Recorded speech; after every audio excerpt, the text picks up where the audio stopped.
Ano ang dahilan ng pagdalaw ng Vice Presidente do'n? Siyempre, hihingi ng suporta, ano, pampulitikal. Gusto makuha ang suporta ng mga kakamping. Yun, 'no? Kayo ang muntik na kumain ng suka sa umpisa pa lang. At ang pangit dito, pinipilit ninyo. Nung hindi makuha ang suporta, hindi nakuha o hindi nauto ang mga kakamping, ayun, binanatan niyo ulit yung mga kakamping. Yan ang tunay. Yan ang totoo. Di ba? Sabi ni Alonly TV, may binabalak na masama si Chucky Dal kaya siya pumunta sa Naga.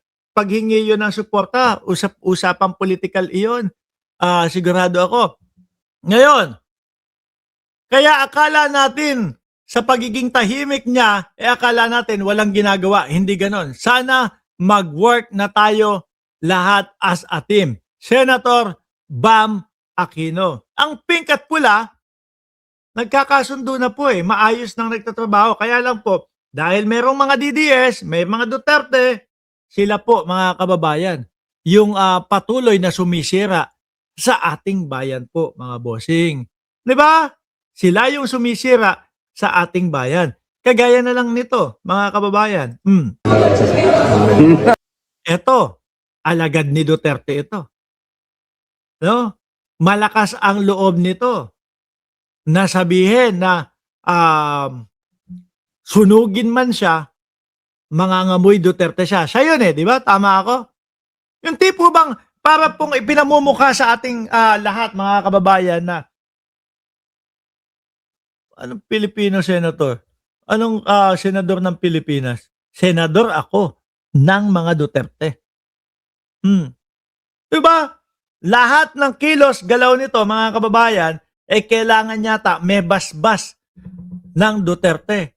Pero mo, sabihin ba naman doon sa hearing nila, pinatawag si General Nick Torre. Sir, kung sinabi lang ng boss namin na i-contempt ka, i-contempt ka na, i-contempt kita Ibig sabihin, pag sinabi ni Duterte na i-contempt mo yan si Nick Torre kapag ka pumunta doon sa ano mo, sa committee mo, pag pumunta doon sa pagpapa-imbestiga ninyo sa Senado, i-contempt mo kahit walang ginagawa, kahit hindi ka contempt. Di ba?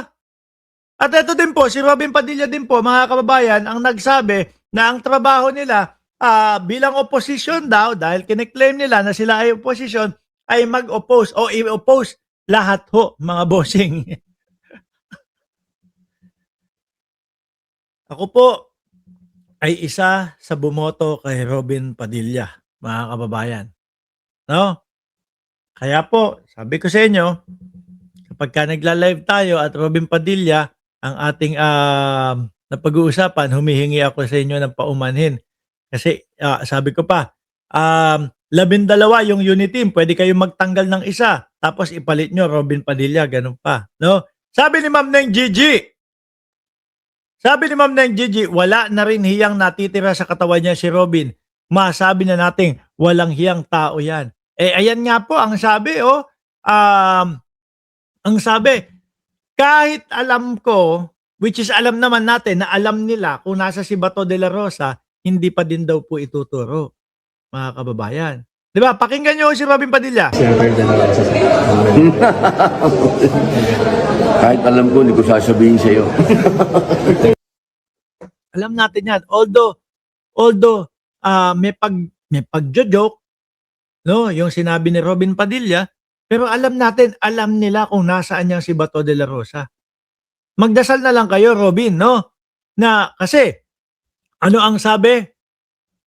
116 o 118 na mga armas ang may hawak si Bato de la Rosa. At itong mga armas na ito, mga kababayan, ay ni-revoke na po yung mga lisensya. Sa madaling salita po, mga bossing, naku, nandito na yung baby ko, si Jenny Ramos. Shout out sa iyo. No, sandali, nasaan na ba yun? Nawala yung babasahin ko, si Jenny kasi. Asan ba yung ni Mary Ann, yung comment ni Mary Ann, nawala tuloy. Nawala. Sandali, sige, tuloy muna natin. Alam natin na itong sila Robin Padilla ho, mga bossing, alam nila yan. Di ba kung nasa si Bato de la Rosa? Sabi ni Marian, utang na loob, huwag nyo na iboto sa susunod ang mga alipores ng Green at sila din mismo ng matahimik ang Pilipinas kasi nagkakagulo o nakakagulo lang ng dahil sa iisang pamilya. Correct. Dahil lang sa mga Duterte. At etong mga ito na mga senador ni Duterte, yan lang po ang magugulo sa atin mga kababayan eh. No? Tingnan mo, lalo na si Alan Peter Cayetano, sabi ni Ma'am Neng Gigi, na-distract ka ng baba ng babe mo, Mark. Kayo magulo dyan. Baka mamaya sabihin, nang bababae ako dito, misis ko. Kayo magulo dyan, ha? Ngayon, no, lalo na, ang Duterte Senator na si Alan Peter Cayetano, ho, mga kababayan. Di ba?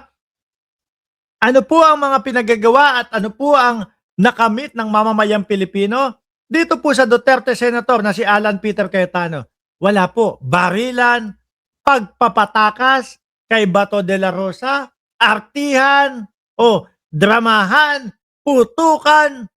First time in the history, 27 na warning shot sa loob ng Senado nangyari sa panunungkulan bilang Senate President ni Alan Peter Cayetano.